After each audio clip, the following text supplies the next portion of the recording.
Episode number 2।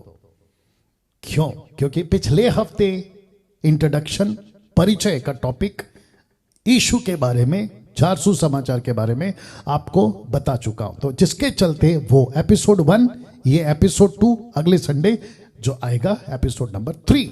तो लिखा है study on 4 gospels, Matthew, mark, look, John. Hindi में जासूस समाचार की पुस्तकों पर अध्ययन, मत्ती, मरकुस, लूका और यूहन्ना की पुस्तक। ये आंकड़ा है, ओके, अपडेट दे दीजिए जी। फिर से स्टार्ट करने से पहले जितने फेसबुक पर हैं, मेरी रिक्वेस्ट है आप लोगों से, शेयर, वॉच पार्टी स्टार्ट करिए। क्यों? क्योंकि ये ऐसा गॉस्पेल सुसमाचार है जो मैं समझता हूं कि कई लाखों लोगों को की जिंदगियों को बदलेगा, और बहुत डिटेल में आज मैं जाने वाला हूं।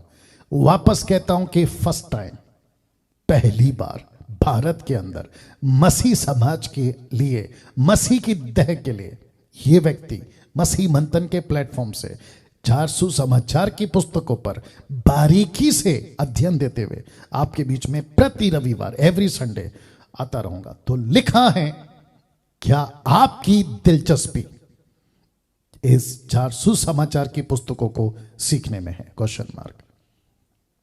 या अगर है तो फिर कह देता हूं, आप जितने मसीह लोग हैं, किसी भी देश, राष्ट्र से, विदेश से, बहुत मजा आएगा।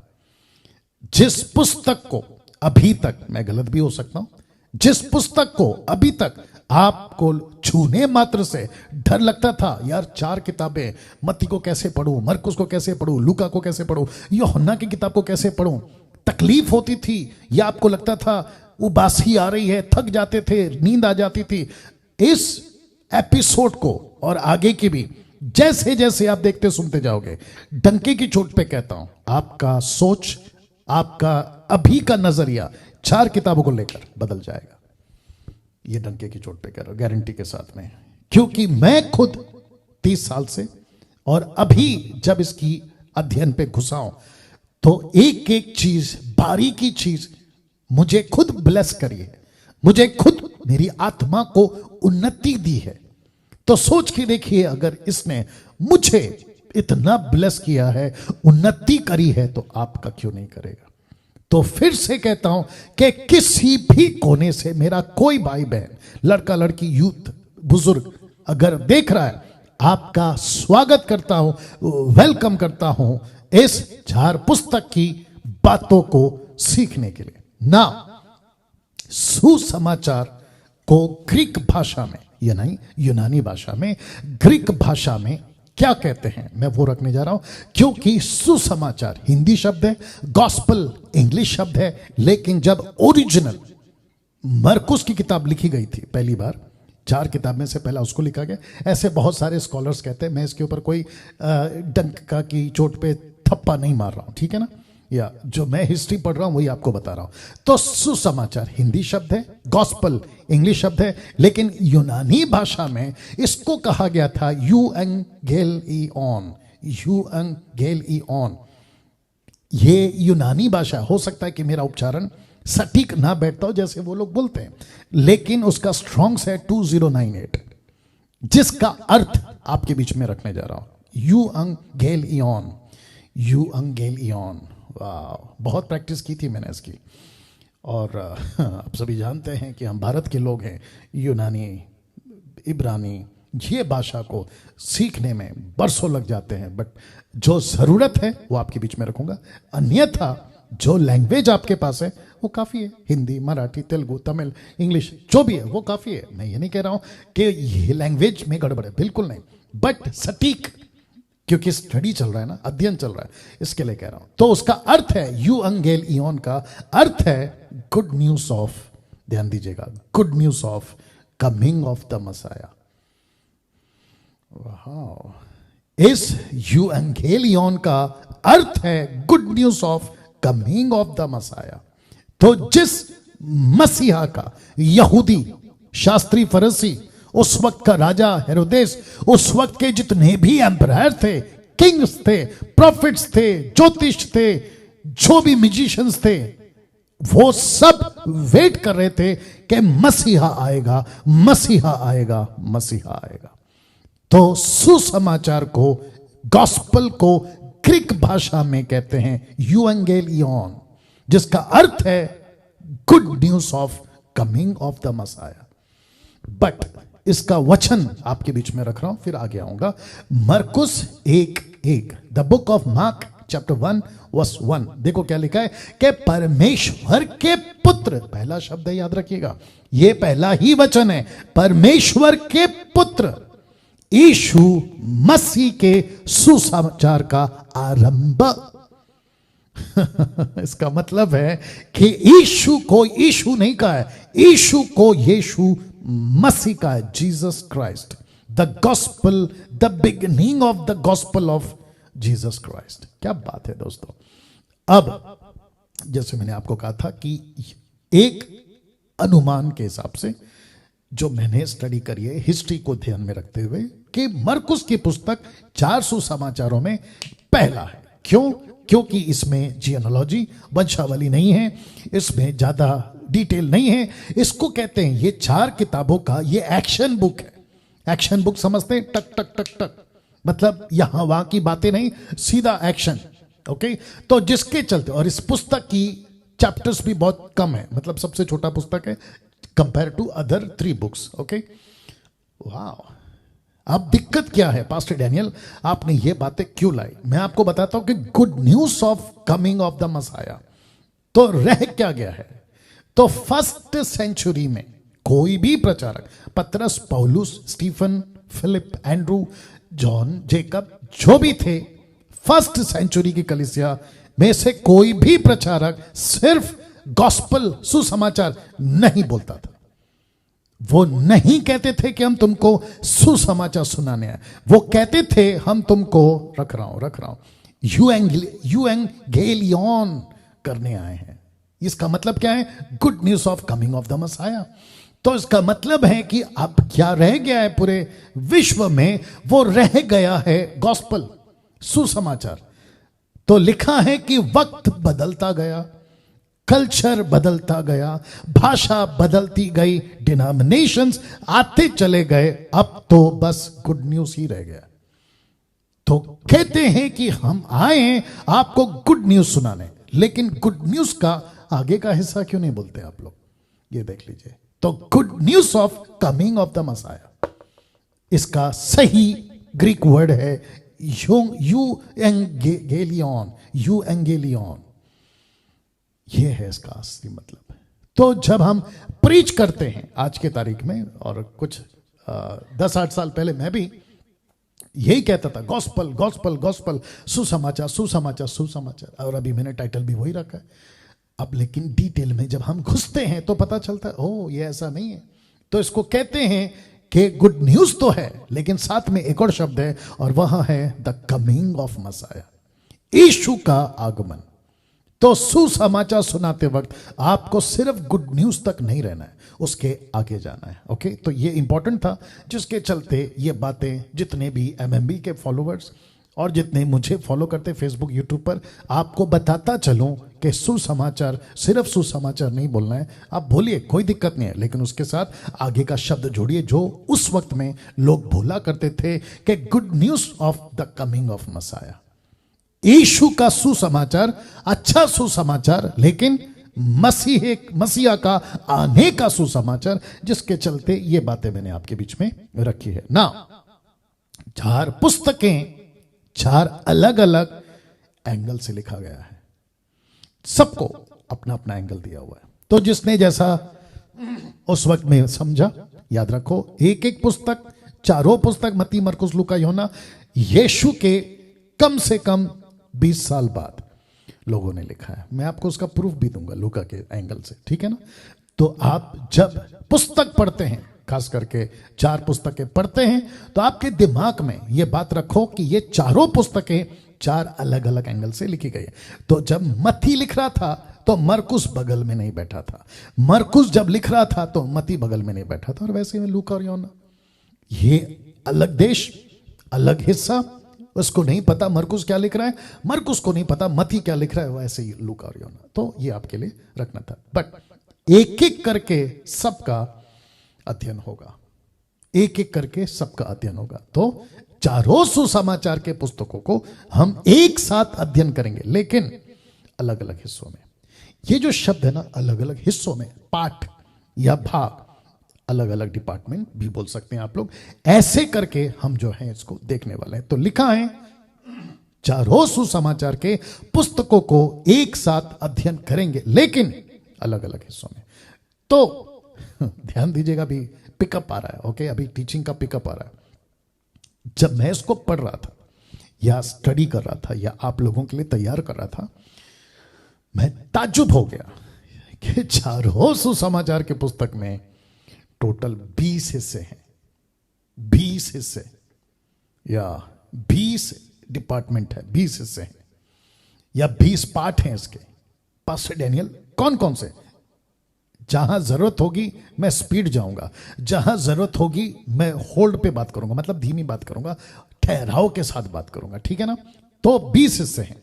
सबसे पहला यीशु की वंशावली का हिस्सा, दूसरा यीशु के जन्म का हिस्सा, तीसरा यूहन्ना बपतिस्मा देने वाले का हिस्सा, चौथा यीशु के बपतिस्मा का हिस्सा, पांचवा यीशु की परीक्षा का हिस्सा, छठवां यीशु के घोषणा करने का हिस्सा, पब्लिक मिनिस्ट्री जिसको कहते हैं, घोषणा करना, प्रोक्लेमिंग द गॉस्पेल, ओके, ये हो गया। सातवां यीशु के चेलों को बुलाने का हिस्सा, यीशु ने कहा मेरे पीछे चले आओ, फॉलो मी, आपको याद आ गया होगा, ठीक है ना, तो उसका। आठवां यीशु का पहाड़ी उपदेश का हिस्सा, नौवां यीशु के चमत्कारों का हिस्सा। तो ऐसे एक एक सेक्शन या डिपार्टमेंट या पार्ट, भाग हमने रखा हुआ है और एक एक करके जाएंगे, डोंट वरी।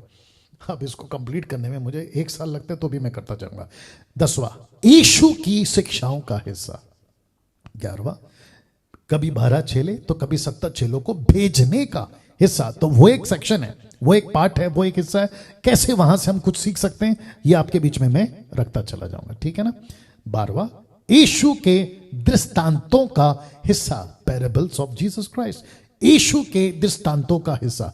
तो जीसस ने इन चारों पुस्तकों में गजब के अद्भुत एग्जाम्पल्स, क्या कहते हैं, दृष्टांत या पैराबल्स दिए। एक एक पैराबल से बहुत कुछ सीख सकते हैं, ठीक है ना, उसको भी देखेंगे। 13वां यीशु के विरोध षड्यंत्र का हिस्सा, मतलब जिन्होंने यीशु के विरोध षड्यंत्र किया था, कौन कौन थे? शास्त्री थे, फरीसी थे, सदूकी थे, और यीशु का टीम मेंबर में से एक जिसका नाम है जूडस, यहूदा इस्करियोत, उसने। 14वां प्रभु भोज का हिस्सा। तो यीशु ने प्रभु भोज देते वक्त क्या कहा, कैसे लिया, इसका एक हिस्सा है। 15वां यीशु का पकड़ाया जाने का हिस्सा। 16वां यीशु का दुख सहने का हिस्सा, ठीक है ना। 17वां यीशु के पुनरुत्थान का हिस्सा। 18वां जी उठने का हिस्सा। 19वां दिखाई देने का हिस्सा, और 20वां उठा लिए जाने का हिस्सा। तो रेजरेक्शन, अपीरियंस, असेंशन। रिपीट करता हूं, रेजरेक्शन, अपीरियंस एंड असेंशन, पुनरुत्थान, जी उठने का और दिखाई देने का या उठा लिए जाने का। क्या बात है। ऐसे करके आप टोटल 20 हिस्से इन 4 पुस्तकों से आपको मिलेगा, और मेरी पूरी कोशिश होगी कि एक भी हिस्सा मैं मिस नहीं करूं और आपको एक एक हिस्से का वो एंगल आपको दिखाता चला जाऊं। तो इंटरेस्टिंग होगा, ओके ना। जब इसको मैं तैयार कर रहा था तो मुझे इसमें से, जब ये कर रहा था, स्टडी कर रहा था, तो कैरेक्टर्स, जिसको कहते हैं चरित्र, व्यक्तियों के चरित्र या व्यक्ति की जीवन शैली, वो भी दिखाई दी, तो उसको भी रख रहा हूं। लिखा है साथ ही साथ इन चारों पुस्तकों में कई कैरेक्टर्स भी हैं, प्लूरल फॉर्म, कई कैरेक्टर्स भी हैं जिसको साथ साथ अध्ययन करते हुए आगे बढ़ेंगे। तो पास्टर डैनियल, वो कैरेक्टर्स कौन कौन है? सबसे पहले यूसुफ और मरियम का, दूसरा जकरिया और एलिसबा का, तीसरा ज्योतिषों का म्यूजिशियंस, वॉइस पीपल, बहुत कुछ कहते हैं, मैं रखूंगा उसको। माझाए, माझाए, माझाए ये भी कहते हैं, MAGI, माझाए, जो भी है, ज्योतिषों का। उसके बाद यूहन्ना बपतिस्मा देने वाले का कैरेक्टर, बहुत गजब का कैरेक्टर, मैं आऊंगा उसके ऊपर। बहुत बोल्ड, बहुत सटीक और बहुत एक्यूरेट, किसी को नहीं डरने वाला, ऐसा यूहन्ना का चरित्र बपतिस्मा देने वाले का।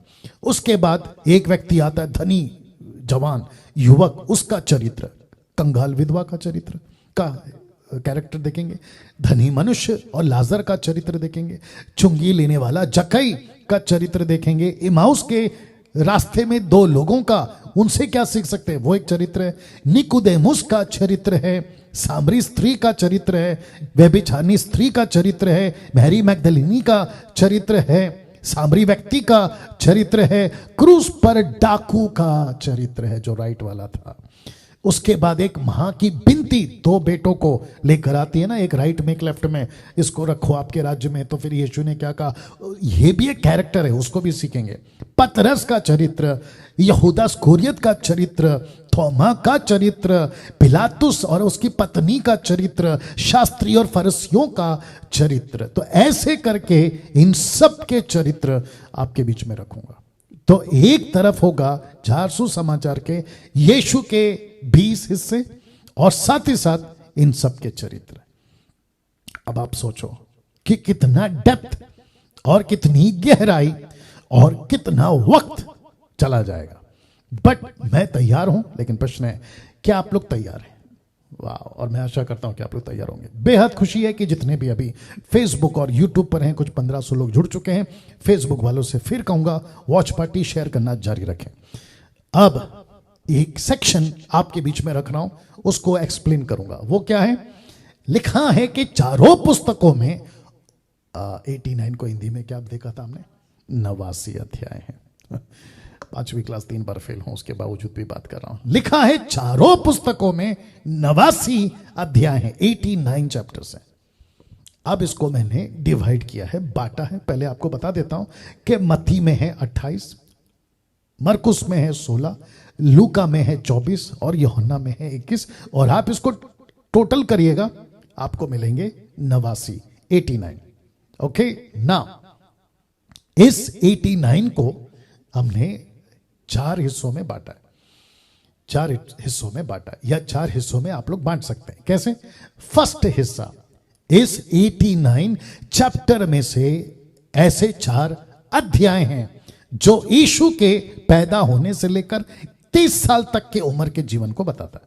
ज्यादा नहीं, कुछ कुछ हिस्सों में बताता है, जिसके लिए 4 पुस्तकों के चारों अध्याय को ले लिया गया। ओके, तो वापस कहता हूं, 1 से लेके 30 साल तक की उम्र में यीशु ने, ज्यादा डिटेल नहीं है, मुझे लगता है ये भी बता देता हूं वक्त को ध्यान में रखते हुए। देखिए, बहुत सारे जीसस के ऊपर मूवीज बनती है। अभी बीच में मुझे लगता है कि कौन सा चैनल था वो, NTV, कौन सा चैनल है? NTV नहीं, हिंदी में एक आया था ना प्रोग्राम, हाँ NTV, ओके, एंड या एंड टीवी, उस पर हिंदी प्रोग्राम यीशु का आता था। खैर वो बंद हो गया, और अच्छा हो गया बंद हो गया। उसकी कई वजह है, क्योंकि कुछ गलत सिखा रहे थे। तो कह रहे थे कि बचपन में यीशु ने ऐसा कर दिया, वैसा कर दिया, मतलब बहुत सारे चमत्कार। तो आपके नॉलेज के लिए बता दूं, जैसे हम आगे भी जाएंगे, बट एक छोटा सा लॉजिक देता हूं, कनेक्शन देता हूं। माफ करें, मरियम ने जब यीशु को कहा कि यहां दाखरस घट गया, तो जानते हो यीशु ने क्या कहा? हे महिला, मेरा वक्त नहीं आया, मेरा वक्त नहीं आया। तो सोचिए, जब यीशु 30 साल की उम्र के बाद मिनिस्ट्री करने के लिए कदम रखता है, बपतिस्मा ले चुका होता है, तब मरियम से, यानी अपनी मां से, यह कह रहा है कि मेरा वक्त नहीं आया। तो मेरा प्रश्न है, पैदा होने से लेके 30 साल तक यीशु क्यों चमत्कार करेगा? यीशु क्यों चमत्कार करेगा? मत्ती 8:16, जो कि मैं आगे रखूंगा। यीशु जब चमत्कार कर रहे थे, एक के बाद एक मुर्दे या दुष्ट आत्मा, अद्भुत काम, तो कहता है मत्ती लिखने वाला, ये चमत्कार यीशु अब इसलिए कर रहा है ताकि भविष्यवक्ताओं की बातें पूरी हो जाए। तो यीशु अगर कोई भी चमत्कार 1 साल से 30 साल तक की उम्र में, जैसे लिखा है इन 4 अध्यायों में, अगर किया है तो उसका पर्पस क्या था? कुछ भी नहीं। उसका बेनिफिट क्या होगा? कुछ भी नहीं। मैं इसके खिलाफ नहीं हूं कि चमत्कार नहीं किया होगा, क्योंकि मेरे पास में डेटा नहीं है, और जो चीज नहीं है मैं उसको क्यों कहूं। लेकिन मेरे पास में एक लॉजिक है। वो लॉजिक ये है कि यीशु चमत्कार कर कर करेगा क्या। वापस कहता हूं, चमत्कार तब, चमत्कार अब होते हैं और आगे भी होते रहेंगे, लेकिन हर चमत्कार के पीछे, यीशु के हर कार्य के पीछे, यीशु के हर सुपरनैचुरल एक्टिविटीज के पीछे एक पर्पस होता है, और वो पर्पस होता है कि उसका राज्य बढ़े और उसको महिमा मिले।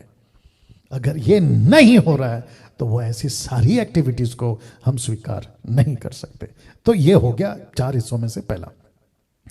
उसके बाद कम से कम 43 अध्याय, 43 चैप्टर्स ऐसे हैं जो लिखा है यीशु के 3.5 साल के जीवन को बताता है। तो इसका मतलब क्या है? 89, राइट। 89 अध्यायों में से 4 अध्याय निकल गए, 43 अध्याय निकल गए, मतलब 47 चैप्टर्स निकल गए। अब आ रहा है ये तीसरा हिस्सा, कम से कम 29 अध्याय यीशु के बारे में, जिसको कहते हैं फसह का सप्ताह, पास ओवर वीक, फसह का सप्ताह, जहां यीशु टीचिंग दे रहे हैं, जहां यीशु चेलों से बात कर रहे हैं, जहां यीशु मसीह बहुत सारी बातों को रख रहे हैं। तो उसके पीछे ये चारों पुस्तकों ने मिलकर जो चैप्टर लिखे हैं ना, वो 29 चैप्टर लिख दिए। अब सबसे गजब आ रहा है लास्ट वाला, चौथा हिस्सा। लिखा है कि सिर्फ 13 अध्याय ऐसे हैं जो यीशु के एक आखिरी दिन या आखिरी के 24 घंटे के सप्ताह को बताता है। आखिरी 24 घंटा को बताता है, कैसे बीता, कैसे क्या किया, ये करके। तो ऐसे करके आप देख सकते हैं कि 89 चैप्टर्स आपको चारों पुस्तकों में मिलेगा। लेकिन इस एंगल से दोस्तों कैसा लग रहा है? क्या कभी ऐसे बातों को देखा था? क्या कभी ऐसे एंगल से? अब आपकी रुचि बढ़ेगी। आप जब भी बाइबल को हाथ लगाओगे ना, तो आपकी रुचि बढ़ेगी और आपके दिमाग में ये बातें मेरी आ जाएंगी।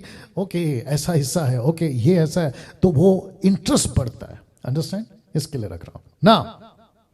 ये 4 किताबों में मत्ती क्या कहता है पता है? मत्ती कहता है कि क्या क्या कहा यीशु ने। मरकुस कहता है कि क्या क्या किया यीशु ने। लूका कहता है कि उसने क्या महसूस किया। यूहन्ना कहता है वो क्या था, यीशु क्या था। तो जिसको इंग्लिश में कह सकते हैं स्पोक, डिड, फेल्ट, वॉज।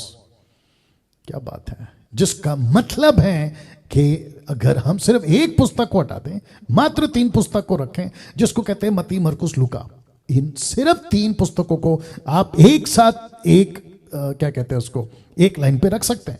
लेकिन सिर्फ यूहन्ना तीनों पुस्तकों से बहुत हटकर है। वो कहता है कि यीशु क्या था, या है, या रहेगा, ये भी बोल सकते हैं। तो लिखा है स्पोक, डिड, फेल्ट, वॉज। अब सबसे पहले बात करेंगे जो 20 हिस्से हैं ना, क्योंकि मुझे वक्त का भी ध्यान रखना है। जो 20 हिस्से हैं ना, उसमें सबसे पहला बात करते हैं यीशु के वंशावली का। यीशु के वंशावली का। अब जब इस हिस्से पे आते हैं, मैं जानता हूं मेरे साथ में भी हुआ है, आपके साथ में भी हुआ है, अक्सर देखा गया है कि लोग इसको नहीं छूते हैं। कहते हैं कि उसके बाद ये पैदा हुआ, उसके बाद वो पैदा। अभी तो मैं रखूंगा, कौन पढ़ेगा यार, बहुत बोरिंग है। ओके, बट गारंटी देता हूं इस पोर्शन को, इस हिस्से को, पहले हिस्से को, यीशु के वंशावली का, आज अगर आपने अध्ययन कर लिया, अभी कुछ मिनट में खत्म करूंगा इस पोर्शन को, तो मैं डंके की चोट पे कहता हूं आपको खूब मजा आएगा, बोर नहीं होगे। तो सबसे पहले बात करते हैं यीशु के वंशावली की, जियोनोलॉजी, इंग्लिश में कहते हैं जियोनोलॉजी। तो इसको हमने नाम दिया है फैमिली ट्री ऑफ जीसस। आप पेड़ देख सकते हैं, एक पेड़ होता है, उसकी बहुत सारी शाखाएं होती है। तो जियोनोलॉजी का मतलब यह हुआ, जिसको हम दूसरा नाम दे रहे हैं फैमिली ट्री ऑफ जीसस। यीशु की एक बहुत बड़ी क्या कहते हैं फैमिली ट्री है, बहुत लंबी फैमिली ट्री है। क्या कभी किसी राजा को, ये राजा हैं, ऐसा घोषणा करने से पहले वहां की प्रजा या वो व्यक्ति जिसने घोषणा किया, वो नहीं देखता कि यह आदमी राजा खुद को कहता आया कहां से है? जी बिल्कुल देखता है, बिल्कुल देखता है। यह आंकड़ा है। या मैं कुछ सेकंड इसको रख रहा हूं और वापस अपने मुद्दे पे आऊंगा। Wonderful Jesus. या वापस आ रहा हूं, ठीक है ना। तो फिर कहता हूं, क्या किसी राजा को घोषित करने से पहले, ये राजा है, king of this city, king of this nation, जो भी है, लंदन का प्रिंस, उसके पीछे की जो लाइन है ना, वो राजाओं की थी, वो किंग्स की थी या होती है, और जिसके चलते उसी को राजा घोषित किया जाता है। तो आपके बीच में रख रहा हूं कि जीनोलॉजी, जिसको कहते हैं फैमिली ट्री ऑफ जीसस, यीशु को, अभी देखो कैसे कहूं, कुछ लोग हैं यूट्यूब पर, कुछ लोग हैं दुनिया में जो यीशु को परमेश्वर, गॉड, थियोस नहीं मानते। थियोस का मतलब है गॉड, ग्रीक वर्ड, ठीक है ना, नहीं मानते। वो कहते हैं कि यीशु गॉड कैसे हो सकता है। तो मेरा इस जीनोलॉजी को जब मैं दूंगा आपको आगे, अभी रखूंगा, आपके होश उड़ जाएंगे, आप यकीन कर जाओगे कि यस, यीशु को गॉड बोला जा सकता है, यस, यीशु को मसीहा बोला जा सकता है, यस, जीसस को किंग घोषित किया जा सकता है। वाह, रख रहा हूं। यीशु की वंशावली का जिक्र 4 पुस्तकों में से सिर्फ आपको 2 ही पुस्तकों में मिलता है। एक मत्ती की किताब, एक पहला अध्याय का 1 से लेकर 17 तक, लूका की किताब 3रा अध्याय 23 से लेकर 48 तक। तो मैथ्यू 1 to 17, लूक 3 23 to 38। अब मुझे नहीं पता, मार्क और जॉन नहीं लिखे, अब उनको नहीं पता था कि इन दोनों ने लिखा है, उसके बावजूद, क्योंकि पवित्र आत्मा लीड कर रहा था, पवित्र आत्मा ही लोगों को चलाता है। 2 तिमोथी चैप्टर 3 वर्स 16 लिखा है कि पवित्र आत्मा परमेश्वर की प्रेरणा से लोगों ने किताबें लिखी, शास्त्रों को लिखा, पवित्र वचनों को लिखा। तो मुझे ये बोलने दीजिए कि परमेश्वर ने ये 4 किताबों को डिजाइन किया होगा या किया है, और जिसके चलते मत्ती को प्रेरणा दिया, ऐसा लिख, ये लिखना। लूका को कहा होगा ये लिख, ये लिखना होगा। मरकुस को कहा ये मत लिखना, क्योंकि बाकी किताबें ऑलरेडी हो चुकी हैं। यूहन्ना को कहा तुम अलग एंगल दो। तो वापस से आते हैं कि यीशु की वंशावली का जिक्र आपको सिर्फ 2 ही पुस्तकों में मिलता है, मत्ती और लूका में, ठीक है ना। ना, मत्ती कहता है 42 फैमिली लाइन है, फैमिली लाइन, या 42 है, 42। लूक कहता है 75 लाइन है। अब आपको पता चल रहा है कि मत्ती 42, लूक 75, ये अंतर क्यों, और ऐसा क्यों इतना ज्यादा आ गया? तो जिसके चलते मुझको और आपको सबसे पहले मत्ती का एंगल पकड़ना होगा। तो आइए पकड़ते हैं। इब्राहिम की संतान, मत्ती का 1 पढ़ रहा हूं मैं, ये मैथ्यू 1:1।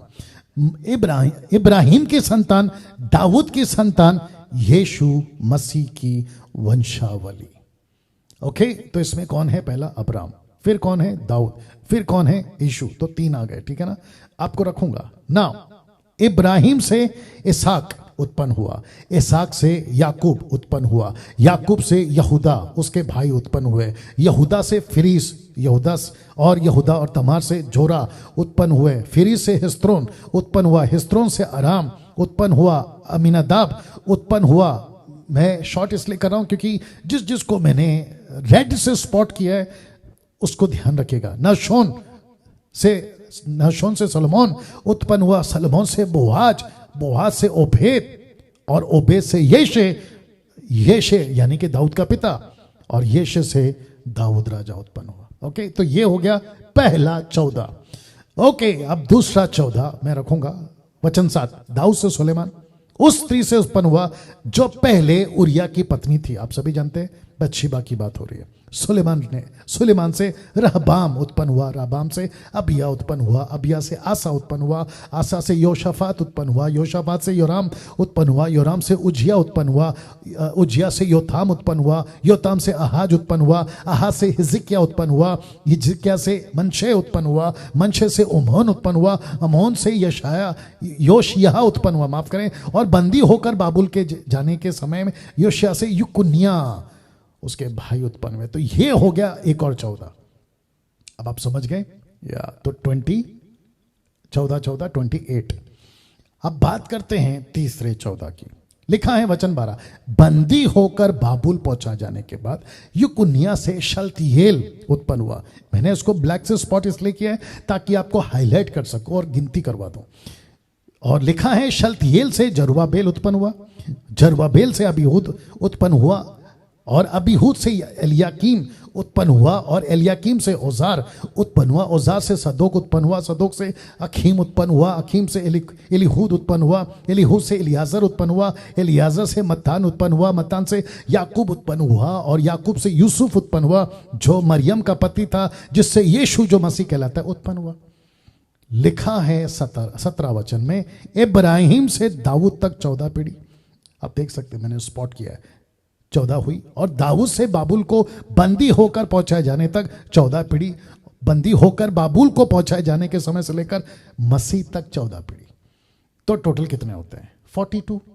ओके, बट अब दिक्कत यह है, या सीखने लायक ये है, दिक्कत नहीं बोलूंगा, सीखने लायक बोलूंगा। सीखने लायक यहां है कि 14 14 3 क्यों, या 14 14 3 क्यों? तो मत्ती जो है वो यहूदी का एंगल पकड़ रहा है, उसको जुडिज्म के एंगल से जीसस को पेश करना था। मैं आपको परिचय में बता चुका हूं। तो वो कहता है पहला 14 जिसको कहते हैं 77, दूसरा 14 77, तीसरा 14 77, 77 मतलब समझते हैं 7 7 14, और शब्द 7 या अंक 7 या नंबर 7, फिगर 7, ये यहूदियों के हिसाब से बहुत इंपॉर्टेंट है। 7 शब्द उनके लिए बहुत इंपॉर्टेंट है, तो उसको एंगल में रखकर उसने इस बात को लिखा। लेकिन इस 3 हिस्से को आपके लिए मैंने रखा है 3 अलग अलग हिस्सों में। तो लिखा है पेट्रियार्क्स, जिसको कहते हैं कुल पिता या वृद्ध लोग, पेट्रियार्क। दूसरा हिस्सा किंग्स, और तीसरा हिस्सा अननोन्स, अनजान लोग। तो मत्ती कहता है कि पहला हिस्सा पेट्रियार्क्स का है, मतलब कुल पिता अब्राहम से लेता है, वो कहता है वृद्ध लोग वयोवृद्ध जो भी है। दूसरा हिस्सा लेता यीशु का, जोड़ता है यीशु को राजाओं के साथ, 14 राजा, 14 कुल पिता, और फिर वो जोड़ता है अनजान लोगों के साथ। तो मत्ती कहना चाहता है परमेश्वर आत्मिक लोगों से भी काम करवाता है, सामर्थी राजाओं से भी काम करवाता है, राजाओं से, और साधारण लोगों से भी काम करता है। पास्टर डैनियल, आपने तीसरा व्यक्ति को अननोन क्यों कहा? आप इन सबको देख लीजिएगा, क्या इनकी कोई हिस्ट्री है बाइबल के अंदर? आपको कहीं पे मिलती है क्या ऐसा कोई व्यक्ति जिसका कनेक्शन यहूदियों से हो, परमेश्वर के प्रॉफिट से हो, या ऐसी कोई बातें नहीं मिलती। यहूदी हो सकते हैं, गैर यहूदी हो सकते हैं, यहूदी धर्म को अपनाए हुए हो सकते हैं। तो लिखा है कुल पैट्रियार्क्स, किंग्स एंड अननोन्स, कुल पिता, राजा लोग और अनजान लोग। तो जिसके चलते मत्ती कहना चाहता है कि परमेश्वर आत्मिक लोगों से भी काम करवाता है, सामर्थी पॉलिटिशियंस, किंग्स लोगों से भी काम करवाता है, और साधारण लोगों से भी काम करवाता है। तो अर्थ क्या है? परमेश्वर को कोई व्यक्ति विशेष नहीं है, परमेश्वर को अपना काम विशेष है, वो किसी का भी इस्तेमाल कर सकता है, वो किसी का भी इस्तेमाल कर सकता है। मछली योना को बचाने के लिए मछली का इस्तेमाल कर सकता है। वो व्यक्ति जिसका नाम है बिलाम, उसको अक्ल देने के लिए गधी का इस्तेमाल कर सकता है, या गधी का इस्तेमाल कर सकता है। सी लिखा है, पर यहां एक वंश मिसिंग है।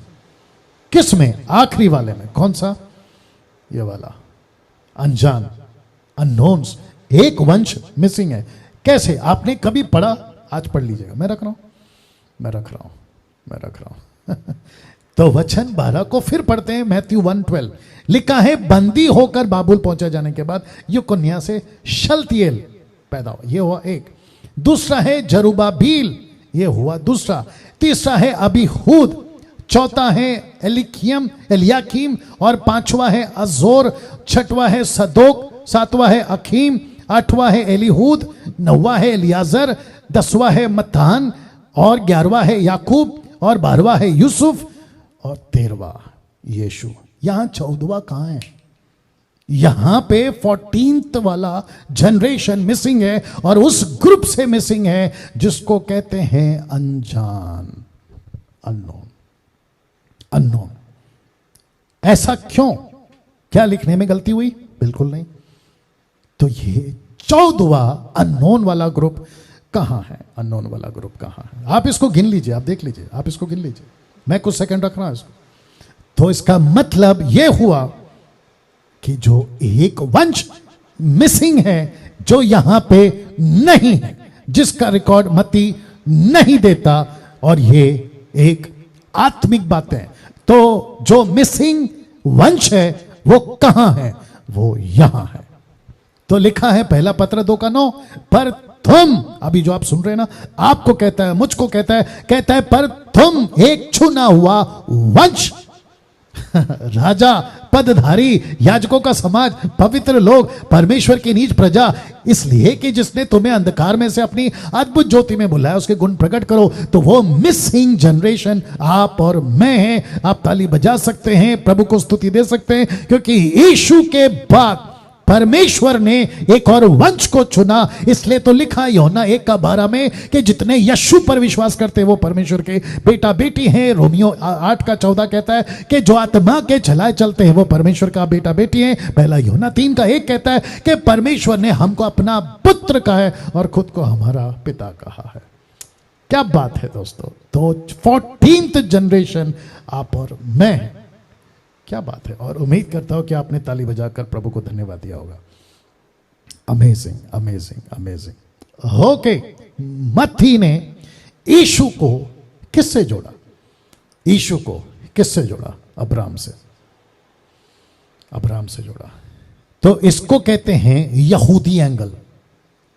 तो आपको याद होगा ना, जॉन चैप्टर 8:58, यीशु कहता है शास्त्री फरीसियों से, वो कहता है कि इसके पहले कि अब्राहम मैं था, इसके पहले कि अब्राहम हुआ मैं था। तो मत्ती ने यीशु को यहूदियों के एंगल से, अब्राहम से इसलिए छोड़ा ताकि उनको पता चले कि जिस मसीहा का हम इंतजार कर रहे हैं वो यूं ही नहीं आएगा। एक बहुत बड़ी लंबी चौड़ी स्ट्रैटेजी, रणनीति परमेश्वर ने योजना बनाई है। वाह, मैं कुछ सेकंड रख रहा हूं। वाह, उम्मीद करता हूं कि आप लोग शेयर कर रहे हैं, वॉच पार्टी कर रहे हैं, उसको जारी रखिएगा प्लीज। कैसा लग रहा है दोस्तों अभी तक?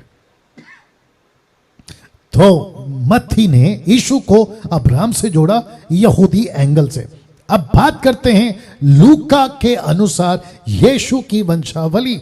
तो वो शुरू करते हैं 23 से। जब यीशु आप उपदेश करने लगा, जो लगभग 30 वर्ष की आयु का था, और जैसा समझा जाता था यूसुफ का पुत्र था, एली का था, मत्तात का था, लेवी का था, मलकी का था, यन्ना का था, यूसुफ का था, मत्ताई का था, अमोस का था, नहूम का था, असलिया का था, नगो का था, मात का था, मतिया का था, शिमी का था, जो योसेख का था, योधा का था, योन्ना का था, रेसा का था, जरुब्बाबिल का था, शलतियेल का था, नेरी का था, मलकी का था, अद्दा का था, अक्कोसाम और एलमोदोम, एर, यीशु, एलियाजर, यरूम, मत्तान, लेवी, लिखा है शिमोन, यहूदा, यूसुफ, योनान, एलियाकीम, अलेहा और मिन्हा, मत्तान, नाथान और दाऊद का था। ऐसे करते करते वह यीशु का, वह ओबेद का, वो ओबेद का, वो सलमोन का, वो भेद और बोआज का, सलमोन का, नशोन का, और ऐसे करते करते करते करते करते करते 75 नाम आपके बीच में फिर वो जोड़ता है, वो नशोन का, शेत का, और वो आदम का था। तो मत्ती आदम के पास नहीं गया, लेकिन लूक आदम के पास गया। मैं बताता हूं क्यों। और फिर उसका अंत करता है, वो कहता है कि और वह परमेश्वर का था, क्योंकि स्वर्गदूत ने कहा कि मरियम के पेट में जो बच्चा है वो परमेश्वर का कहलाएगा, ऑलमाइटी गॉड का। तो ये आपको दे दिया। तो ये 75 हैं, 75। स्टीफन जब अपना प्रचार कर रहा था एक्ट चैप्टर 7 वर्स 14 में, तो उसने खुद कहा उनके लोगों को, कहता है कि तब यूसुफ ने अपने पिता याकूब और अपने सारे कुटुंब को, जो 75 व्यक्ति थे, 75, 75, तो लूक ने यीशु को आदम से जोड़ा। तो ये कौन सा एंगल है? मनुष्य का। तो लूक की पुस्तक पढ़ते वक्त आपको क्या मिलेगा? मनुष्य का पुत्र, मनुष्य का पुत्र, मनुष्य का पुत्र, ऐसे ही आपको दिखेगा। मत्ती को क्या कहता है? मत्ती कहता है कि अब्राहम का पुत्र, दाऊद का पुत्र, यहूदी एंगल दिया। ये आपको समझ आ गया होगा। वाह। अब प्रश्न उठता है, दो वंशावली क्यों? प्रश्न उठता है कि दो वंशावली क्यों? ऐसा दो वंशावली क्यों? तो आपके बीच में जो मैंने स्टडी किया है वो एंगल दे रहा हूं। तो मत्ती ने जो कनेक्शन दिया वो मरियम का दिया, और कहता है मरियम के हक को बताता है, और जिसको कहते हैं सही खून का रिश्ता, राइट ब्लड, या फिर ब्लड लाइन, सही खून का रिश्ता। क्योंकि यीशु को एक ऐसी स्त्री चाहिए थी, जिसको मैं थोड़ा सा डिटेल में जाऊं या अलग शब्दों में बोलूं, तो यीशु को एक ऐसी कोख, पेट चाहिए था जिसका खून पवित्र हो, जिसका खून का रिश्ता सही हो, और वो वंशज से आना चाहिए, वो यहूदी के एंगल से आना चाहिए। वो परमेश्वर ने जो वंशज को रखा था, वादे किए थे, उनको पता था मसीह आएगा, मसीह आएगा। उस कनेक्शन को मरियम ने पूरा किया। लूक को पूछा तो लूक कहता है यूसुफ का हक।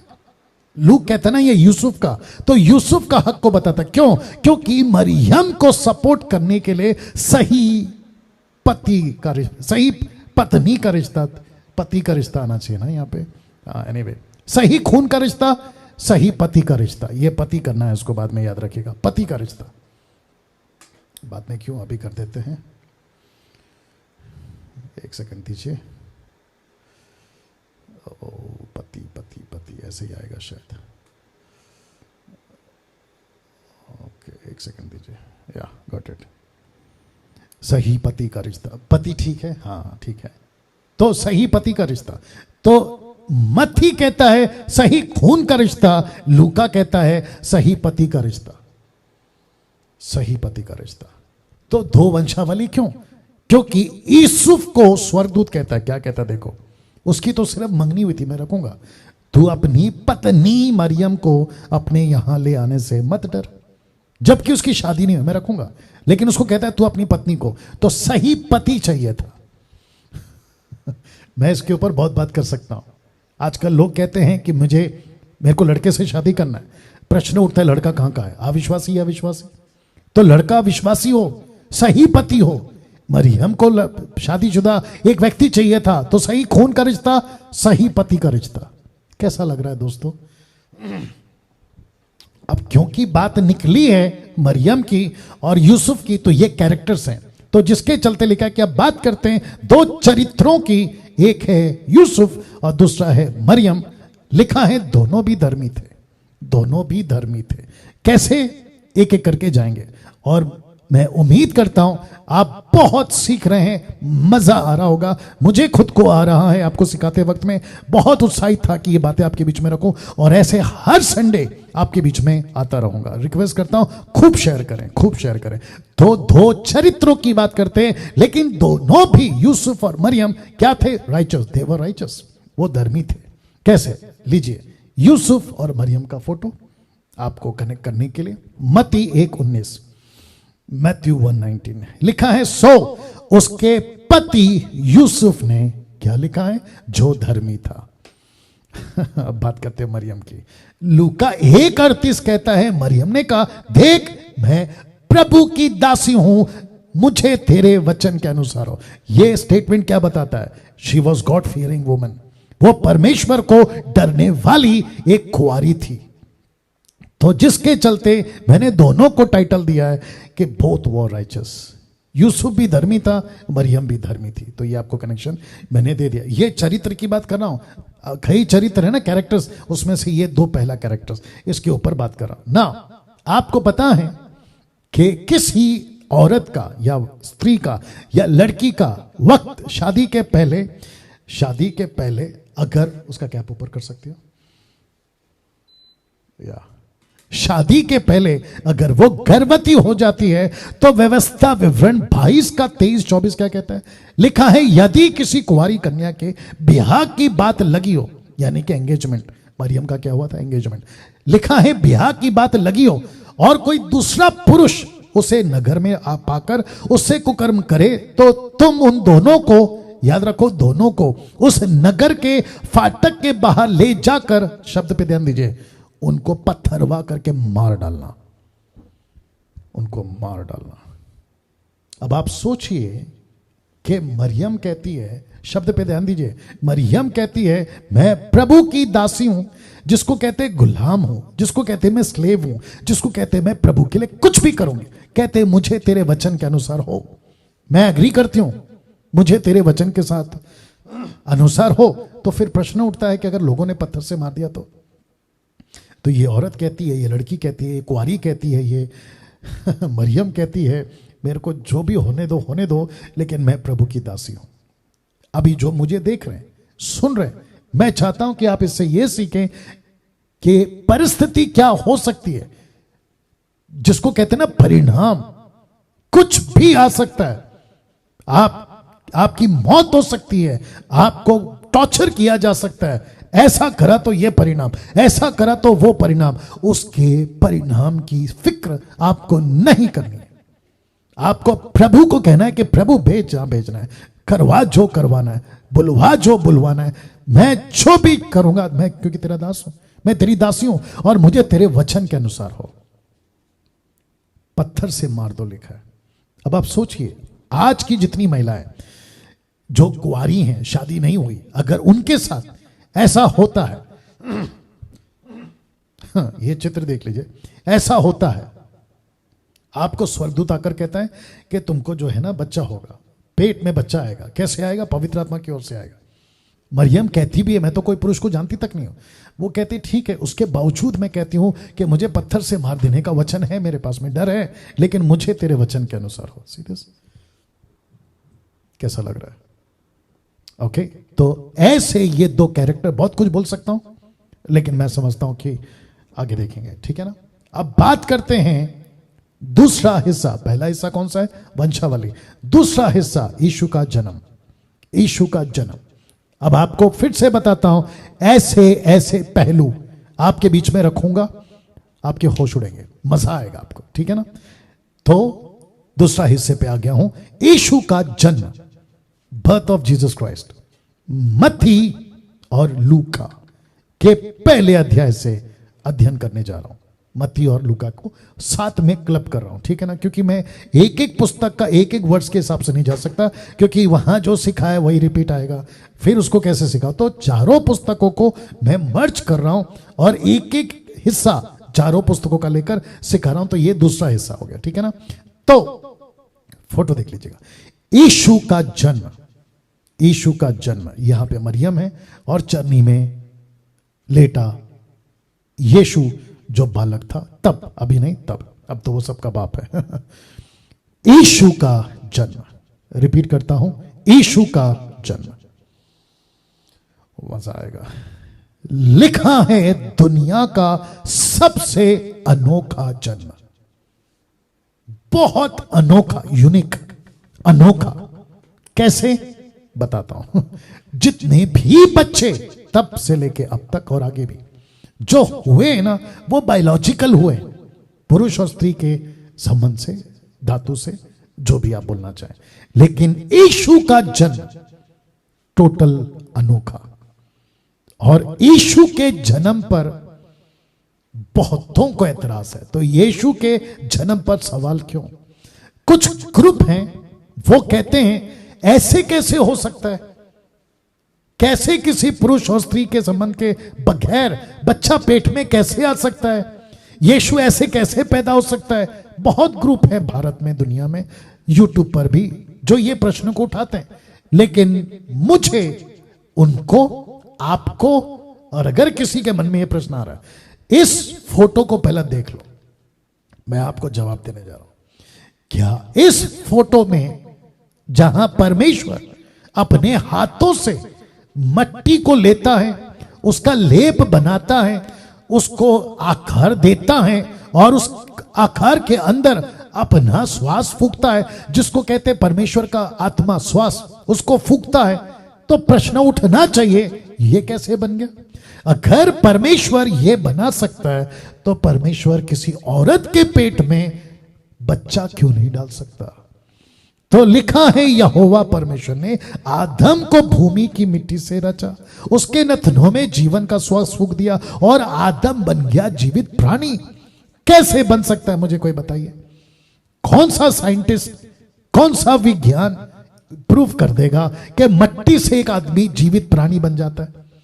तो वो परमेश्वर है जो मट्टी से बनाने की ताकत रखता है। और फिर उसी परमेश्वर ने एक सिस्टम रखा पुरुष और स्त्री का कि इनके द्वारा बच्चे और आगे का पीढ़ी चलेगा। ये ऊपर बैठा परमेश्वर ने तय किया है। और वही परमेश्वर ने इस महिला से, जिसका नाम है मरियम, और यूसुफ को कहा कि इसके पेट में जो बच्चा आएगा, मैं आगे वचन रखूंगा, वो बच्चा परमेश्वर की पवित्र आत्मा उसके ऊपर छाया करेगी, उसके ऊपर छाया करेगी।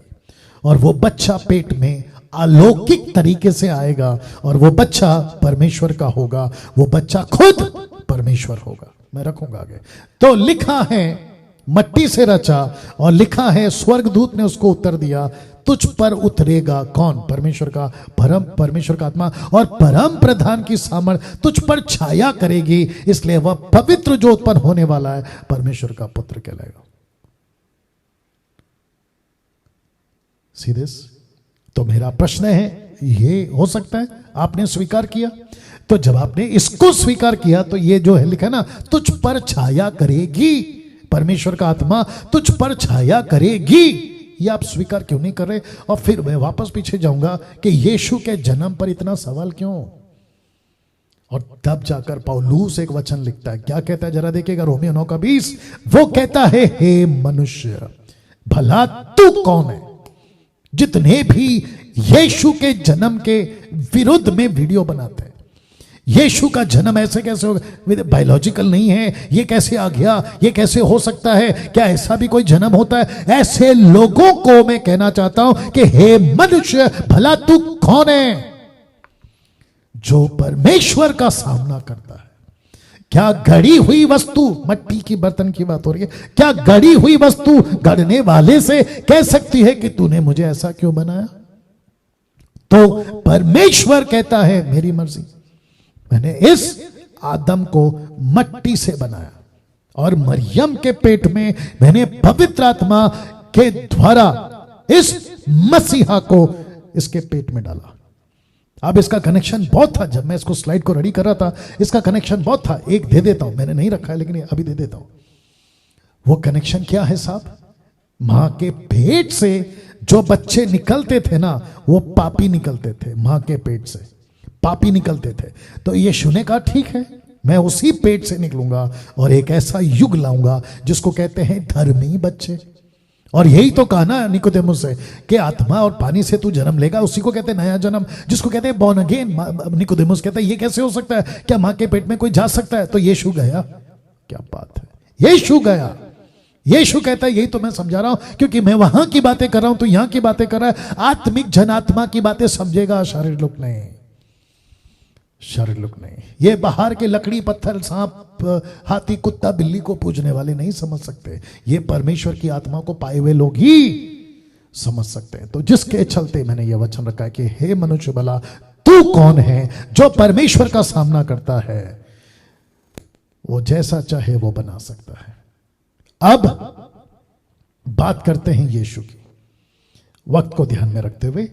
यीशु, जीसस, आप हिंदी में यीशु बुलाते हैं, इंग्लिश में जीसस बुलाते हैं, लेकिन ग्रीक भाषा में, यूनानी भाषा में यीशु को जब स्वर्गदूत ने मरियम से बात करी तो यूनानी भाषा में बात करी। ओल्ड टेस्टमेंट 2 लैंग्वेज में लिखा गया, एक है इब्रानी हिब्रू, दूसरा है अरामिक, ठीक है ना। लेकिन न्यू टेस्टमेंट ग्रीक भाषा में, और जिसके चलते स्वर्गदूत के मुंह से मरियम के लिए यीशु, जीसस, आप यीशु बुलाओ कोई दिक्कत नहीं है, जीसस बुलाओ कोई दिक्कत नहीं है, मैं खुद कह रहा हूं कोई दिक्कत नहीं है, इससे कोई फर्क नहीं पड़ता, ठीक है ना। कैसे बताऊं व्यक्ति की पहचान, बाहर लोग कहते हैं और आप भी जानते हैं, व्यक्ति की पहचान नाम से नहीं काम से। उसका काम बोलता है, नाम नहीं काम बोलता है, और काम से उसका नाम बनता है। तो जीसस एक नाम देना था, यीशु एक नाम देना था, लेकिन ग्रीक में नाम था एसूस। स्ट्रॉन्ग है 2424, एसूस, ये ग्रीक लैंग्वेज था। और स्वर्गदूत गैब्रियल ने मरियम से कहा कि जिस बच्चे को तुम पैदा करोगे उसको तुम एसूस बुलाना। यीशु, जीसस, एसूस, हिब्रू में यशुआ, मेरे को उससे भी कोई दिक्कत नहीं है, मुझे कोई दिक्कत नहीं है। यीशु बुलाओ कोई दिक्कत नहीं है, जीसस बुलाओ कोई दिक्कत नहीं। विचित्र प्राणी मर गया, वो यूट्यूब पे वीडियो बनाकर मर गया है, नाम नहीं लूंगा। वो कहता है जे वॉक वो कहता है जे, एक ऐसा पश्चिम देश में एक ऐसा सिस्टम है जे वॉक। जे वॉक का मतलब है कैसे भी चलो तुम्हारी मर्जी, उसको कहते हैं जे वॉक। आप सड़क पे चल रहे हो कैसे भी चलो, जे वॉक। तो ये जो जे है ना, GESUS, JESUS, माफ करें, तो ये जो जे है ना, इसको कुछ लोगों ने मजाक में कहा जे वॉक। एक सेकंड दीजिए। या तो जिसके चलते कई लोगों को ऑब्जेक्शन है कि जीसस क्यों बुलाते हो, क्या तकलीफ है भाई, रहने दो ना, लैंग्वेज के हिसाब से। अभी जो मैंने पिया ना वो पानी है हिंदी में, उसी को इंग्लिश में क्या कहते हैं, वाटर। क्या मेरे मातृभाषा तेलुगु है, नीलू नीलू नीलू, हाँ। तमिल में तन्नी, और न जाने क्या क्या। आप है मेरे साथ में।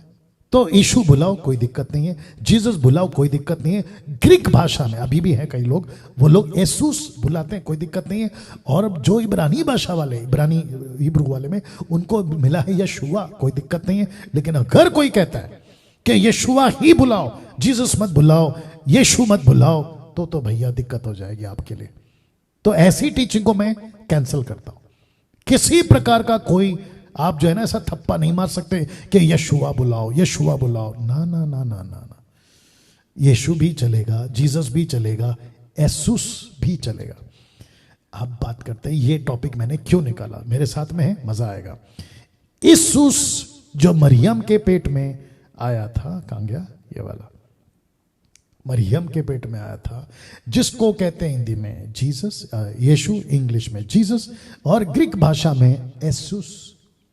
वो क्या था साहब, पेट में जो बच्चा आया था वो 100% ह्यूमन था और 100% गॉड था। ताली बजा सकते हैं आप लोग।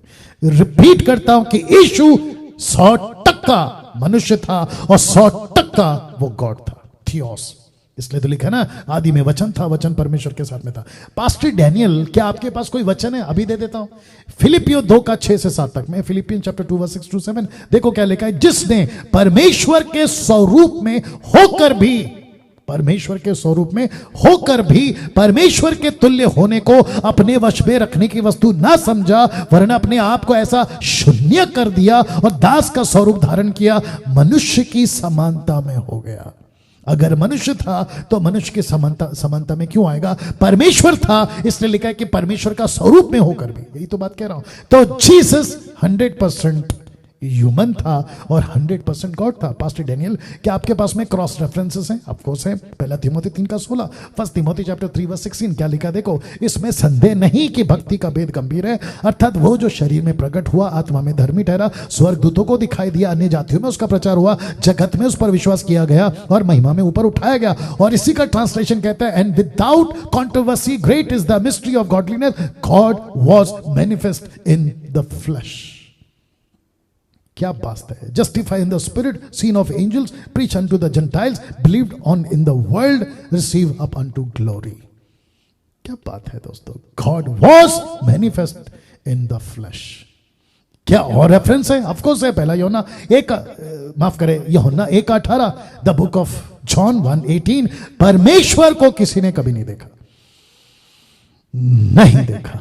पौलुस कहता, माफ करे, मूसा कहता मैं देखना चाहता हूं, परमेश्वर कहता मर जाएगा, मेरी पीठ देख ले।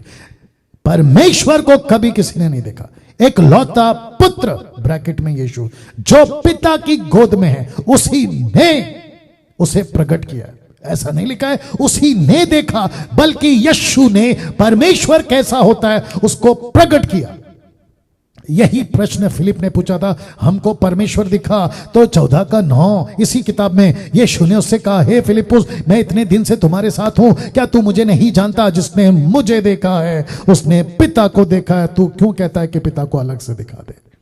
तो जिसने यीशु को देखा है उसने पिता को देखा है। जैसा पिता है वैसा यीशु है। क्या पास्टर डैनियल और भी कोई रेफरेंस है? लीजिए, कुलुस्सियों 1:15 कहता है, द बुक ऑफ कोलोसियंस 1:15, वह तो अदृश्य परमेश्वर का प्रतिरूप, सारी सृष्टि में पहलौठा। अब बताइए क्या जीसस गॉड है? Of course. क्या यीशु 100% इंसान है? Of course. तो मरियम के पेट में कौन आया? शून्य बनकर मसीहा, शून्य बनकर मसीहा। मैं आगे आऊंगा। और यीशु का जन्म का मकसद समझना होगा। ऐसा क्यों पास्टर डैनियल? यीशु परमेश्वर का प्रतिरूप, 100% मनुष्य, 100% गॉड, मरियम के पेट से जन्म लेने का, तो उसका मकसद समझना होगा। और मकसद है ये, वह तेरे सिर को कुचल डालेगा। मतलब क्रूस पर यीशु शैतान को खत्म करेगा। क्यों?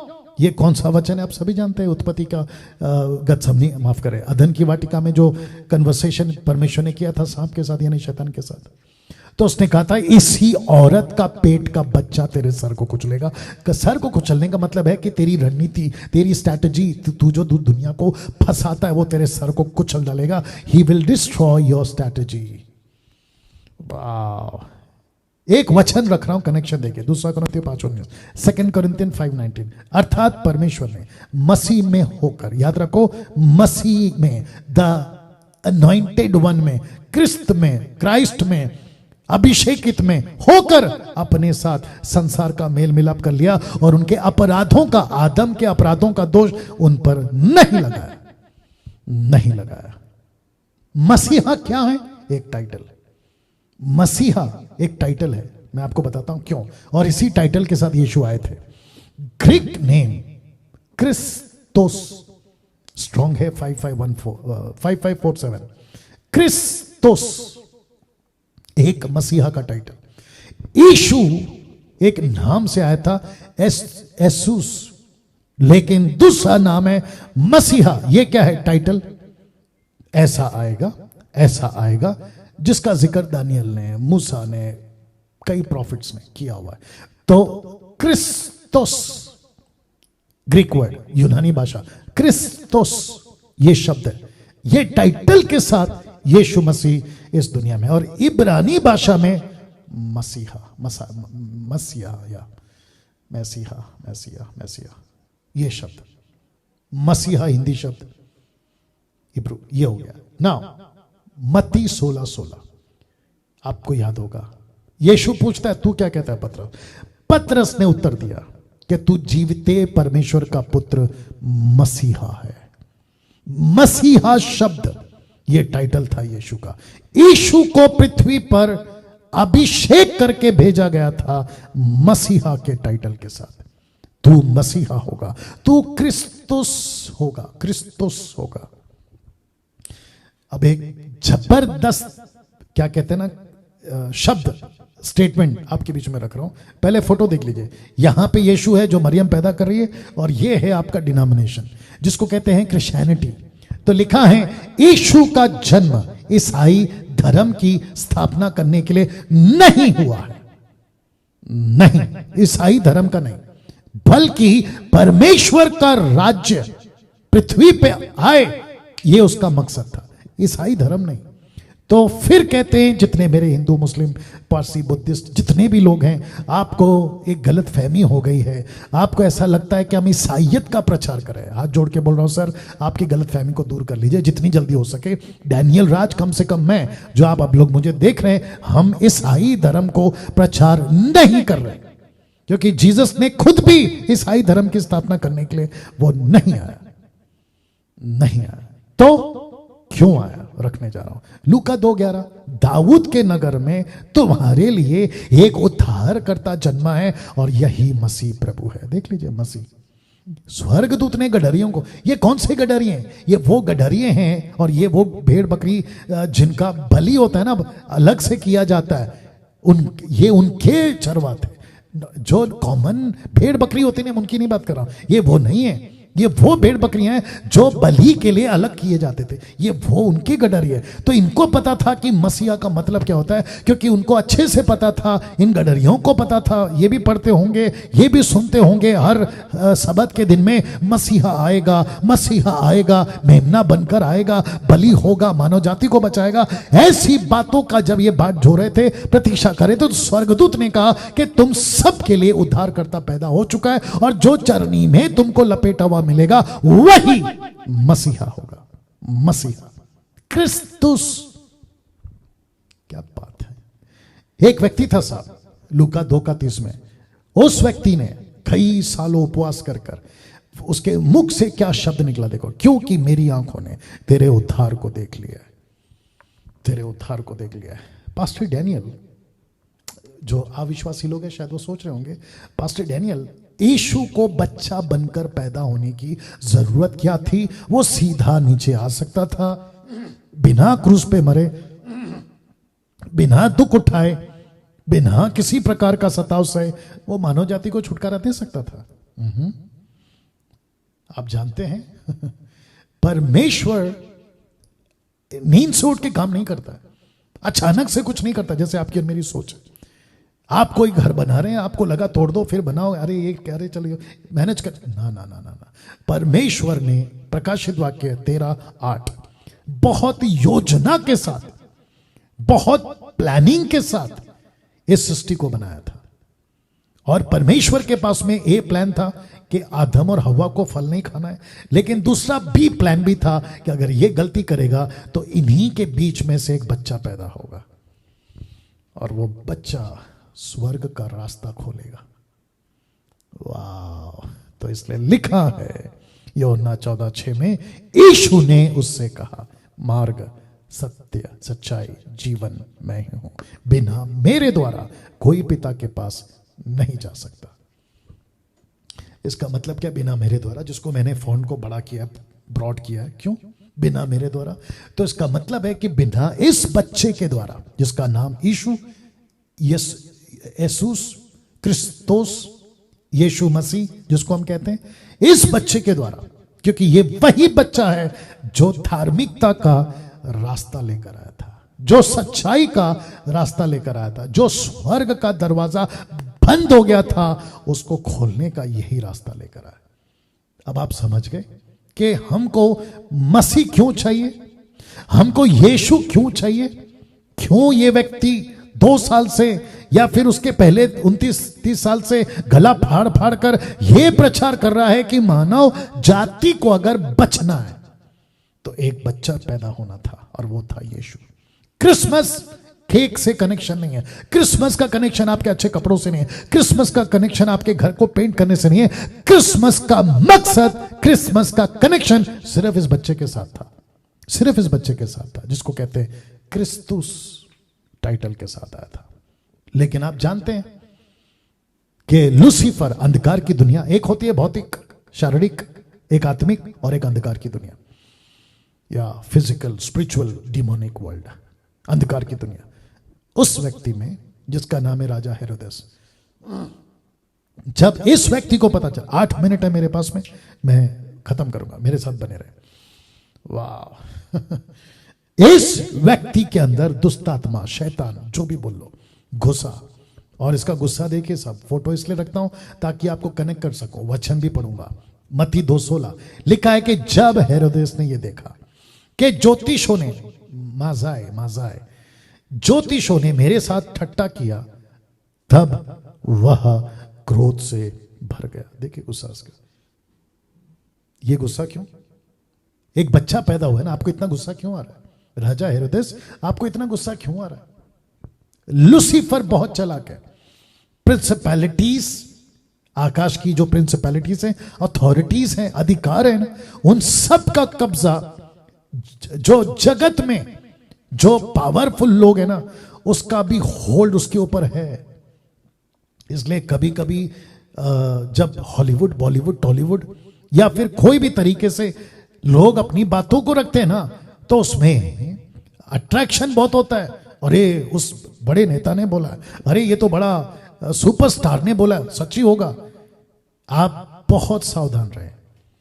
तो इस व्यक्ति के अंदर लूसीफर जाता है और इसको गुस्से से भर देता है, क्योंकि उसको यह बच्चा पसंद नहीं था जो बिना मेरे द्वारा कोई पिता के पास पहुंचेगा। इसको पता था, किसको? लूसीफर को। उसने कहा कि सारे मानव जाति को यह बच्चा बचा जाएगा। यह बच्चा अगर बड़ा हो गया, यह बच्चा अगर क्रूस पर चढ़ गया, यह बच्चा अगर जिंदा रह गया और 3.5 साल अगर अपना प्रचार कर दिया, तो जगत उलट पुलट हो जाएगा। किसका? लूसीफर का। और सारे के सारे बच जाएंगे। तब उसने कानून पेश किया, उसने एक बिल पास कर दिया। उसने क्रोध से भरकर कहा कि लोगों को बेचकर ज्योतिषों से ठीक ठीक पूछे हुए समय के अनुसार बेथलेहम और उसके आसपास के सब लड़कों को जो 2 वर्ष के आसपास से छोटे थे, मरवा डालो। किल देम, मरवा डालो। ये फोटो सिर्फ मदद के लिए रख रहा हूं। ऐसा कुछ हुआ था वहां कि बच्चे मरते चले गए। तो मत्ती 2:13 उनके चले जाने के बाद देखो, प्रभु के एक स्वर्गदूत ने स्वप्न में यूसुफ को दिखाई देकर कहा, उठ, बालक को और उसकी माता को लेकर, बालक को और उसकी माता को लेकर सीरियस, मिस्र देश को भाग जा, भाग जा, बच्चे को लेकर भाग जा। मैंने इसको लाल में क्यों रखा है मैं आपको बताता हूं, ठीक है ना। परमेश्वर, आप इतने पावरफुल हैं, बच्चे को बचा लीजिए ना। आप कुछ अलौकिक चीज करके बचा लीजिए ना। नहीं, बच्चा क्या बनकर आया था? शून्य। मैं रखूंगा टोटल 0, 100% इंसान। तो वही हो रहा है जो योजना में था। जब तक मैं तुझसे ना कहूं तब तक वहीं रहना, क्योंकि हेरोदेस इस बालक को ढूंढने पर है कि उसे मरवा डाले। हेरोदेस नहीं, लूसीफर मरवा डालना चाह रहा। यीशु के जन्म को 2 लोगों ने रिकॉर्ड किया था, मत्ती जो यहूदी था, लूका जो गैर यहूदी था। तो इन दोनों ने इसको रिकॉर्ड किया। मैं वक्त का ख्याल रखूंगा। पहले यहूदी मत्ती के अनुसार या नजरिए से कि उसने कैसे लिखा, उसको जल्दी से देख लेते हैं। वचन 18, अब यीशु का जन्म इस प्रकार हुआ कि जब उसकी माता मरियम की मंगनी यीशु के साथ हो गई, तो उनके इकट्ठे होने से पहले वह पवित्र आत्मा की ओर से गर्भवती पाई गई। पवित्र आत्मा की ओर से। वचन 19, उसके पति यूसुफ ने, जो धर्मी था, पति यूसुफ जो धर्मी था, उसे बदनाम करना नहीं चाहता था, उसे चुपके से त्यागने की मनसा की। जब वह उन बातों को सोच ही में था, तो प्रभु का स्वर्गदूत उसे स्वप्न में दिखाई देकर कहने लगा कि हे यूसुफ, दाऊद के संतान, तो अपनी पत्नी मरियम को अपने यहां ले आने से मत डर, क्योंकि जो उसके गर्भ में वो पवित्र आत्मा की ओर से है। 21, वह पुत्र जनेगी, तो उसका नाम यीशु रखना, क्योंकि वह अपने लोगों का उनके पापों से उद्धार करेगा। वचन भाई, जब यह सब कुछ इसलिए हुआ कि जो वचन प्रभु ने भविष्यवक्ताओं के द्वारा कहा था वो पूरा। मैंने आपको बता दिया ना, परमेश्वर योजना बनाकर काम करता है। वचन 23 कि देखो, एक कुंवारी गर्भवती होगी, एक पुत्र जनेगी, उसका नाम इम्मानुएल रखा जाएगा, जिसका अर्थ है, यशायाह 9 का याद आ गया। हाँ, परमेश्वर हमारे साथ है। सो यूसुफ नींद से जाकर प्रभु के दूत की आज्ञा के अनुसार अपनी पत्नी को अपने यहां ले आया, और जब तक वह पुत्र ना जनी तब तक वह उसके पास नहीं गया, शारीरिक संबंध नहीं बनाया, नहीं गया, और ना उसका और उसने उसका नाम एसूस रखा। ग्रीक भाषा में एसूस रखा, मैंने इंग्लिश में, हिंदी में रखा है यीशु रखा, लेकिन ग्रीक में एसूस रखा। वचन 24, सो यूसुफ नींद से जाकर प्रभु के दूत के अनुसार अपनी पत्नी को अपने यहां ले आया। ये फोटो इसलिए रखा है ताकि आपको मैसेज कनेक्ट हो जाए। वचन 25 बहुत इंटरेस्टिंग है, फोटो देख लीजिएगा। जब तक वह पुत्र ना जने तब तक वह यानी यूसुफ उसके पास नहीं गया। और वचन 25 का बी पार्ट कहता है उसने उसका नाम यीशु रखा, ब्रैकेट में एसूस। अब जल्दी से बात करते हैं लूका के नजरिए से कि उसने कैसे लिखा, किसको, यीशु के जन्म को। लूका 1 का 1 इसलिए कि बहुतों ने उन बातों को जो हमारे बीच होती हैं इतिहास लिखने में हाथ लगाया। तो मती ने लगाया, मरकुस ने लगाया, लूका ने लगाया, योना ने लगाया, और भी कई लोगों ने लिखा होगा, लेकिन ये 4 किताबें पवित्र आत्मा ने तय किया कि हम तक पहुंचनी चाहिए और पहुंच गई। जोसेफस आप गूगल पे टाइप करिए, उसने भी लिखा है जैसा कि उन्होंने जो पहले ही से इन बातों को देखने वाले वचन के सेवक थे हम तक पहुंचा। लाल में इसलिए ताकि आपको हाईलाइट कर सकूं। इसलिए हे श्रीमान थियोफिलुस, मुझे भी यह उचित मालूम हुआ, लूका कह रहा है, कि इन सब बातों का स्मरण संपूर्ण हाल आरंभ से, शब्द पे ध्यान दीजिएगा, ठीक ठीक जांच करके उन्हें तेरे लिए क्रमानुसार लिखूं। वचन 4 कि तू ये जान ले कि ये बातें जिनकी तूने शिक्षा पाई है 20 साल बाद कैसे अटल है। 20 साल बाद तो इसी व्यक्ति ने जिसका नाम है लूक, यीशु के जन्म को कुछ ऐसे कनेक्ट किया। लूका कहता है जकरिया और एलिसबा की कहानी से लूका शुरू करता है और बुढ़ापे में एक बच्चा पैदा होता है, इसका वो जिक्र करता है। तो वचन 5 यहूदियों के राजा हेरोदेस के समय अबिया के दल में जकरिया नाम का एक याजक था, उसकी पत्नी हारून के वंश की थी जिसका नाम एलिशबा था। वचन 6 दोनों परमेश्वर के सामने धर्मी थे, ये भी धर्मी थे। इसका मतलब क्या पता है, एक भी एक्टिविटीज अनराइचस अनक्लीन मतलब गंदगी की तरीके से कुछ भी नहीं हुआ। प्रभु की सारी आज्ञाओं विधियों पर निर्दोष चलते थे, इनकी कोई संतान नहीं थी। वचन 7 क्योंकि एलिसबा बांझ थी और वो दोनों बूढ़े थे। वचन 8 जब वह अपने दल की पारी पर परमेश्वर के सामने याजक का काम करता था तो याजकों की रीति के अनुसार उसके नाम पर चिट्ठी लिखी कि प्रभु के मंदिर में जाकर धूप जलाए। वचन 10 धूप जलाने के समय लोगों की सारी मंडली बाहर प्रार्थना कर रही थी कि प्रभु का एक स्वर्गदूत, मैं फोटो रखूंगा, धूप की वेदी की दाहिनी और खड़ा हुआ उसको दिखाई दिया। जकरिया देखकर घबराया, उस पर बड़ा भय छा गया। और ऑफ से यार स्वर्गदूत दिखाई देगा तो डर तो लगेगा ना। वचन 13 परंतु स्वर्गदूत ने उससे कहा जकरिया भयभीत ना हो, मत डर, क्योंकि तेरी प्रार्थना सुन ली गई है। तेरी पत्नी एलिशबा से तेरे लिए एक पुत्र उत्पन्न होगा और तू उसका नाम यूहन्ना रखना। वचन 14 तुझे आनंद हर्ष होगा, बहुत लोग उसके जन्म के कारण आनंदित होंगे। वचन 15 क्योंकि प्रभु के सामने महान होगा, दाखरस और मदिरा कभी ना पिएगा, अपनी माता के गर्भ से पवित्र आत्मा से परिपूर्ण हो जाएगा। इस्राएलियों में से बहुतेरों को उनके इसको इंपॉर्टेंट है, माता की गर्भ से पवित्र आत्मा से परिपूर्ण होगा। यही कनेक्शन मैं हमेशा देता हूं कि जो उद्धार पाता है परमेश्वर का जन्म लेते ही, जिसको कहते हैं बॉर्न अगेन, आत्मा और पानी से, पवित्र आत्मा से परिपूर्ण हो जाता है। क्या बात है, बीच में आ गया इसलिए बोल दिया। इस्राएलियों में से बहुतेरों को उनके प्रभु परमेश्वर की ओर फेरेगा। वह एलिया की आत्मा सामर्थ में होकर उसके आगे आगे चलेगा। किसके? यीशु के आगे चलेगा। पितरों का मन लड़के वालों की ओर फेरेगा, आज्ञा ना मानने वालों को धर्मियों की समझ पर लाए और प्रभु के लिए योग्य प्रजा तैयार करे। जकरिया ने स्वर्गदूत से पूछा, ये मैं कैसे जानूं, क्योंकि मैं तो बूढ़ा हूं, मेरी पत्नी भी बूढ़ी हो गई है। स्वर्गदूत ने उसको उत्तर दिया, मैं जिब्राइल हूं, गैब्रियल, मैं जिब्राइल हूं जो परमेश्वर के सामने खड़ा रहता हूं और मैं तुझसे बातें करने और तुझे सुसमाचार सुनाने को भेजा गया हूं। वचन भी देख, जिस दिन तक ये बातें ना होले उस दिन तक तू मौन रहेगा, मतलब तू गूंगा हो गया, बोल ना सकेगा, इसलिए कि तूने मेरी बातों के जो अपने समय पर पूरी होगी प्रतीति नहीं की। वचन 21 जब लोग जकरिया की बात देख रहे थे अचंभा करके कहने लगे कि उसे मंदिर में इतनी देर क्यों लगी। वचन 20 जब वह बाहर आया तो उसे बोल ना सका, सो वो जान गए कि उसने मंदिर में कोई दर्शन पाया। अलौकिक बातें होती थी उन दिनों में, और उसने संकेत करता रहा और गूंगा रह गया। वचन 23 जब उसकी सेवा के दिन पूरे हुए तो अपने अपने घर चला गया। उन दिनों के बाद उसकी पत्नी एलिशबा गर्भवती हुई, ऑफकोर्स शारीरिक संबंध से, परमेश्वर का जैसे आत्मा मरियम पे था वैसा नहीं, बायोलॉजिकल। 5 महीने तक अपने आप को यह कह के छिपाए रखा। वचन 25 की मनुष्य में मेरा अपमान दूर करने के लिए प्रभु ने इन दिनों में कृपा दृष्टि करके मेरे लिए ऐसा किया, मुझे बच्चा दिया है। तो ये हो गया जकरिया और एलिशबा का। ये देख लो, लूक कहता है मत्ती कहता है कि यूसुफ से बात किया, लेकिन लूका कहता है कि लूक में स्वर्गदूत ने मरियम से बात किया। यहां लूका मरियम और स्वर्गदूत का बातचीत को रखता, यह एंगल भी जरूरी था। तो 6वें महीने में परमेश्वर की ओर से जिब्राइल स्वर्गदूत गलील के नासरत में नगर में कुंवारी के पास भेजा गया, जिसकी मंगनी यूसुफ नाम दाऊद के घराने के एक पुरुष के साथ हुई थी। उस कुंवारी का नाम मरियम था। और स्वर्गदूत ने उसके पास भीतर आकर कहा कि आनंद और जय, जय का मतलब है greetings, English translation, Hindi translation में गड़बड़ है। जय का मतलब होता है वर्शिप, ये भला वो जय नहीं है, ये ग्रीटिंग्स है, इसलिए मैंने स्पॉट किया। आनंदित हो जय तेरी हो जिस पर ईश्वर का अनुग्रह हुआ है, प्रभु तेरे साथ है। वचन कहता है वह उस वचन से बहुत घबरा गई, सोचने लगी ये किस प्रकार का अभिवादन है। स्वर्गदूत ने उससे कहा, हे मरियम भयभीत ना हो, क्योंकि परमेश्वर का अनुग्रह तुझ पर हुआ है। वचन 31, देख तू गर्भवती होगी और एक पुत्र उत्पन्न होगा, तू उसका नाम यीशु रखना, येसूस रखना ग्रीक वर्ड।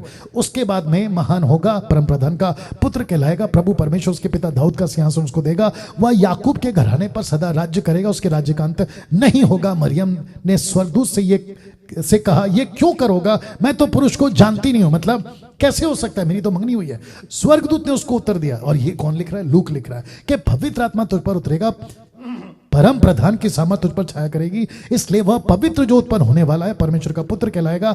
देख तेरे कुटुंबी एलिशबा को भी बुढ़ापे में पुत्र होने वाला है। ये उसका जो बांझ कहलाती है 6वां महीना, तो काफी गैप है, 6 महीने का गैप है, फिर 2 साल का गैप है। आप देख रहे हैं काफी गैप है। राजा हेरोदेस ने बच्चों को कटवाया, 2 साल का गैप वहां पे भी है, तो काफी गैप है, कट टू कट नहीं है, ठीक है ना, इसको भी ध्यान में रखेगा। 37, क्योंकि जो वचन परमेश्वर की ओर से होता है वो प्रभाव रहित नहीं होता। क्या बात है। तो जितने भी एमएमबी के ऑनलाइन प्रीचर्स है, डंके की चोट पे प्रीच करो, क्योंकि परमेश्वर का वचन काम करके लौटेगा। यशायाह 55:11। ओके, मरियम ने कहा, देख मैं प्रभु की दासी हूं, मुझे तेरे वचन के अनुसार हो। तब स्वर्गदूत उसके पास से चला गया। उन दिनों में मरियम उठकर शीघ्र ही पहाड़ी देश में यहूदा के नगर को गई और जाकर जकरिया के घर में जाकर एलिशबा को नमस्कार किया। जय ही एलिशबा ने मरियम का नमस्कार सुना, त्यों ही बच्चा उसके पेट में उछला। एलिशबा पवित्र आत्मा से परिपूर्ण हो गई और उसने बड़े शब्द से पुकार कर कहा, तू स्त्रियों में धन्य है, तेरे पेट का फल धन्य है। मरियम धन्य इसलिए क्योंकि उसके पेट का फल धन्य है। ये कनेक्शन रखिएगा याद। यह अनुग्रह मुझे कहां से हुआ कि मेरे प्रभु की माता मेरे पास में आई, और देख जय ही तेरे नमस्कार का शब्द मेरे कानों में पड़ा, मेरे पेट का बच्चा आनंद से उछल पड़ा। कौन? John the Baptist. 45, धन्य है वह जिसने विश्वास किया कि जो बातें प्रभु की ओर से हैं की गई हैं वो पूरी होगी। 46, तब मरियम ने कहा, मेरा प्राण प्रभु की बड़ाई करता है। She was a worshipper.